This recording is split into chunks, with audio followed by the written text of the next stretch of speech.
Hello, welcome back to Let's Use the C Word. I hope everybody had a lovely Christmas break and a Happy New Year. I'm delighted to report that I did. I had a very restful, relaxing, but really nice Christmas break and New Year. It was great to kind of catch up with family. We didn't do a massive amount, but that's kind of exactly what I needed. But there's a few highlights actually. Some of them relating to food. So one of the really wonderful things that I was able to experience was a Christmas dinner. It obviously didn't include absolutely everything, but very nearly everything. Also, it was obviously naturally a lot smaller in portion size. You'll probably remember that what I've got to try and do is keep all of the portions of food that I have to basically the palm of my hand in terms of size. But it was lovely because it meant that I could sit down at the table, enjoy all of the elements of the Christmas dinner. There's a couple of things I've got to still avoid. So I'm now on phase 2 of the kind of diet process in terms of what I can eat. And the easiest way to kind of describe what I'm allowed now is if you can mash it with the back of a fork, then that's okay for me to eat. And the idea is that as long as I chew to a decent extent, obviously then when I'm swallowing, everything that is going into my new digestive system is of a suitable size for me to digest, hopefully without any challenges. There's still some things that I can't have, so still can't have bread, and it's amazing how much I miss that actually, and I can't have anything crispy.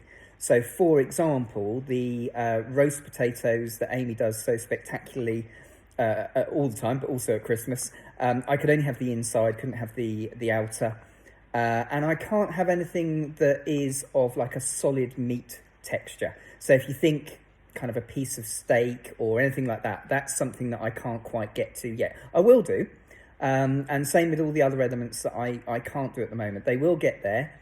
Timeline for that is suggested at maximum a year, but again, it's all, as with all of these things, it's just you've got to trial, you've got to work up to it slowly but surely. So that was wonderful. It was lovely to be able to kind of enjoy the Christmas break.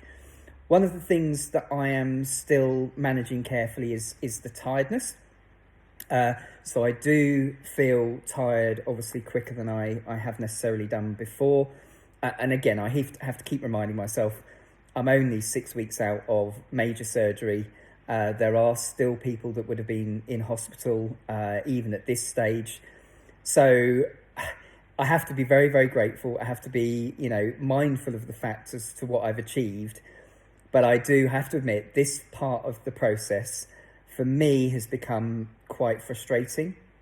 And I'll tell you why I kind of feel like that. And I keep trying to persuade myself that I shouldn't feel like that. But the early parts of my progress and recovery, they were so fast and they were so significant. So, for example, coming out of an intensive care so quickly, then coming out of hospital after 8 days, these were big milestones, made me feel really kind of both proud and satisfied. This part of the process in terms of recovery is slower. There's things that I need to manage, as I mentioned, in terms of my tiredness. I still get out of breath, actually. So, for example, at the end of the day, when I go to kiss Lois goodnight, and I go upstairs, when I come back downstairs, I'm quite short of breath. So I'm building all of that kind of anaerobic strength back up again.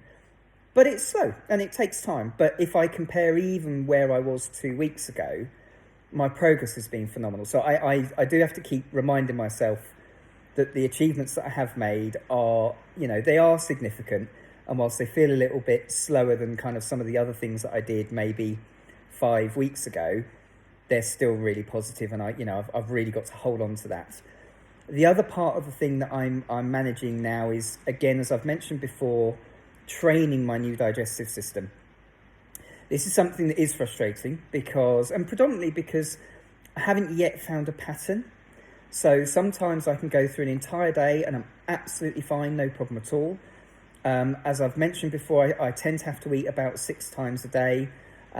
all small portions. So for example, I'm sat here with a lovely little biscuit, one of 3, by the way. I'm really spoiling myself.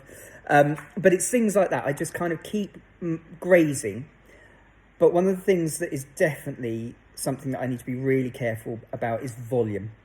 So if I consume anything that is more than I can manage, it's rather unpleasant. The closest I can describe it to in terms of sensation and what it feels like is, you know, when you get like a tummy bug or food poisoning, and when it's starting to happen, you get like this heat that comes up from, I would describe it from your kind of feet up through your body, and then you get the tummy pains and bits and pieces. Well, if I overdo it, I get that, and without going into too much detail, without the end result. So I then have to just allow my body to process that, and that can take time. And sometimes in that process, I am actually having to go back to bed because, you know, with like a heat pad and stuff. I mean, it's nothing serious, but it's just about learning how we go with that. So we struck coffee off the menu because that was an absolute trigger. But other than that, it's going well. I'm able to eat loads more. So, you know, been experimenting with things like pate and crackers, which is, again, a thing that works really well. Soups are brilliant, omelettes. So, you know, it's not like I've got this massive restricted consumption. It's just trying to work out how I manage it such that I don't cause myself these kind of discomfort sessions and bits and pieces. So going really well. I have got an oncology appointment next week, and that will basically determine when I kickstart round 2 of the chemotherapy sessions, which will be a complete mirror image of what I did in round 1. Now, what I have been told is that this time around, because of the surgery that I've had and, you know, the things that I've just described in terms of, you know, getting myself back up to speed and full strength, that this phase, I should expect to find it a lot more challenging, particularly tiredness. All the other bits that went with round 1 of the chemotherapy around taste and bits and pieces are increasingly challenging because of the situation that I'm now in. But let's see, we don't know. Just like last time, until I'm actually in it, I won't know. So what I'll do is, once I've had that appointment, I'll give you an update, understand where we're at in terms of the next part of this process. But overall, I have to say, I'm doing very well. What I'll probably do on the next update, actually, is I'll give you a description of my night feed, which is, I'm still having that every evening. And I'll just show you kind of how that works, if that would be interesting, because it will show you the machine, you know, what the actual substance is like, just to give you a little bit of insight on that. So lovely to catch up. I'll keep you informed. We're moving in the right direction and look forward to seeing you soon. Take care.